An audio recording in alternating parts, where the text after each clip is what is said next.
And here she is, Beatrice. This was an old RV that I bought a few years prior, and it didn't work. My mother told me not to buy it, and I didn't listen to her. And yet, we had it towed after we moved back from Belize to the site in Vermont, to this location. Immediately had to build a fire. It was the tail end of winter when we moved in. It's one of my wolves laying right there. And built out a little garden bed. Started capturing some rain. Built out a porch and a deck from felled wood in the area. You see all of our starter plants, our herbs. Little bedroom, little kitchenette in the back, but had a outhouse out in the woods, in a tent and a little cedar bucket. And the farm was just up the road, but still, pretty much living off the land. And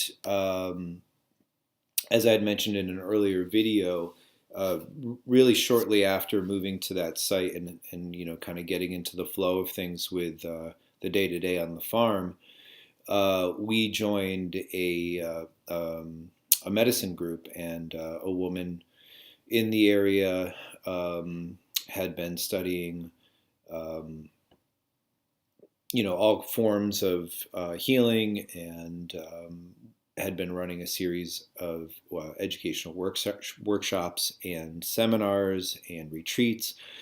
And she had I believe it was a 6 month medicine circle group that came together once every few weeks, and we'd spend a day together in the garden, out in the woods, wildcrafting, foraging, planting medicinal plants, creating recipes, salves, tinctures, other sort of therapeutic and homeopathic, products, in a sense, natural products. And so, in this, the group that I was involved in was about a dozen people, and I was the only man. I was surrounded by women, and it didn't really dawn on me, and I don't even really know per se if this is exactly what the that medium or channel had shared with me about you'll be surrounded by women.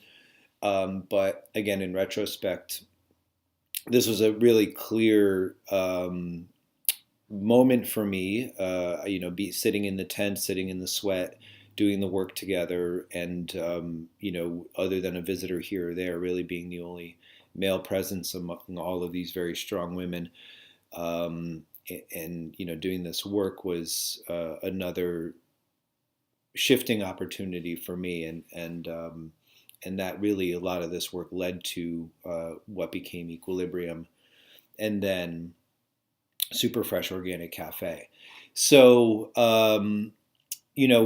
basically what, coming back to, the prophecies or the statements, I briefly told you about the one in Syracuse, in terms of returning and having a few checkpoints along the way. And when I get back, I put my suit and tie back on and get to work. So, again, I'm sort of at the precipice of doing that. And yet there was another moment for me, which was in southern Vermont. And so we had opened Equilibrium, and as a part of that, we had a healing arts sanctuary. So in our healing arts sanctuary, there was Reiki, there was sound healing, there was hands-on and hands-off therapy work.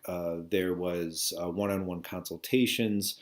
There was massage, and so on and so forth. And one of the features that we had in the room was a woman who lived in the area, who was a channel, but actually made a living doing that, mainly from her computer and phone, and took a lot of her clientele from all over the world, and she was able to do her work in such a manner. So it was a treat for us to have her, and she would just essentially have her clients come into Equilibrium. They would go into the sanctuary, close the door, and an hour or so later, they'd come out, and maybe she'd see two per visit.